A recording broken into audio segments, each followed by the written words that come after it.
Super सूत्रों से बड़ी खबर मिल रही है। दिल्ली में 2 मददगार पकड़े गए।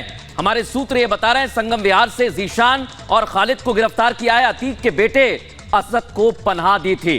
दोनों को उत्तर प्रदेश पुलिस को सौंपा गया है। सूत्र हमारे बता रहे हैं कि संगम विहार में ही असद छिपा था और इन दोनों ने इसकी मदद की थी। तीसरे मददगार जावेद की भी पहचान कर ली गई है। तीनों ने असद को छिपाने में मदद की थी। उमेश पाल की हत्या के बाद असद यहां पर आया था और इन तीनों ने पनाह दी थी।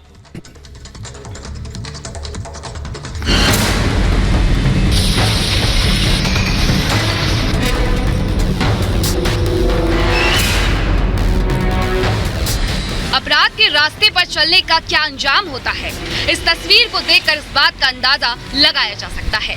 अपने टीवी स्क्रीन पर जिस जमींदोज घर की तस्वीर आप देख रहे हैं, ये घर कभी यूपी के माफिया डॉन अतीक अहमद का आशियाना हुआ करता था। लेकिन योगी राज में अब माफिया की ये हवेली मिट्टी में मिल चुकी है। पीछे देख सकते हैं एक सूचना का ये बोर्ड है। जिला मजिस्ट्रेट प्रयागराज के द्वारा ये कुर्की का बोर्ड है।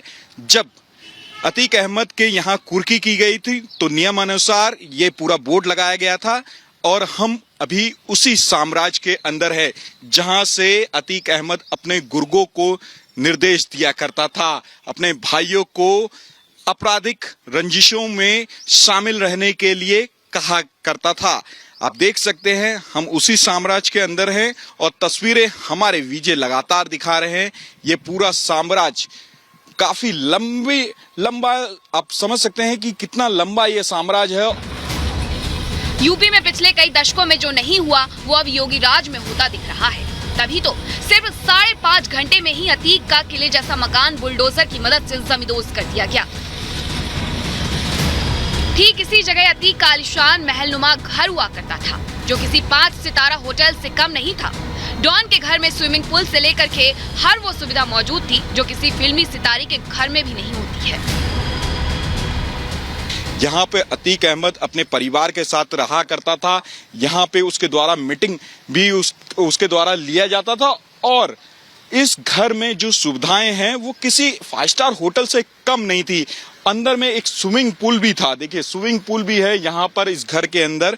ये आप देख सकते हैं स्विमिंग पूल जैसा यहाँ पे आपको निशान मिल जाएगा। ये एक पूरा एरिया है जहाँ पर वो स्विमिंग पूल के तौर पर इस पूरे एरिया को इस्तेमाल करता था।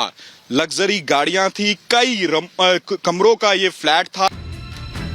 ये बात किसी से छिपी नहीं है कि कभी यूपी के सीएम भी अतीक के कुत्तों से हाथ मिलाते थे, लेकिन अब ये सिर्फ और सिर्फ एक किस्सा बनकर ही रह गया है। योगी राज में ना तो अतीक का साम्राज्य बचा और ना ही डॉन की आलीशान हवेली। कहते हैं कि इसी घर में अतीक ने विदेशी नस्ल के 5 कुत्ते भी पाल रखे थे, जिसमें से अब केवल 3 कुत्ते ही जिंदा बचे हैं। जो शख्स अतीक के इन वीआईपी कुत्तों की देखभाल करता है उससे भी रिपब्लिक भारत ने खास बातचीत की। इनको सुरक्षा के लिए खाना पीना नहाना धुलाना। कितने कुत्ते हैं? 3। पहले कितने थे? 5 और 2 लोग खत्म हो गए। अच्छा, किस लिए? ये भूखे प्यासे के मारा। और अब आपको किसने रखा है?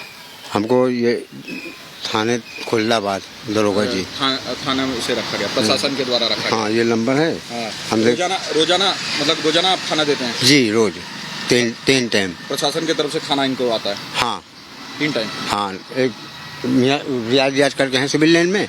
इनका सुरक्षा है तो क्या वही ने शिफ्ट किया इनको। अच्छा। और थाने से हमको नंबर मिला है कहीं को तुम खिलाओ पिलाओ। डॉन अतीक अब उम्र कैद की सजा काट रहा है। डॉन का परिवार योगी की पुलिस से डर कर फरार है, लेकिन ये तस्वीर चीख कर कह रही है कि जिस तरह से अतीक ने यूपी में अपराध के सहारे अपना वर्चस्व कायम किया था, ठीक उसी तरह से अब एक एक करके माफिया के पापों का हिसाब होने वाला है। Bureau report, Republic Bharat.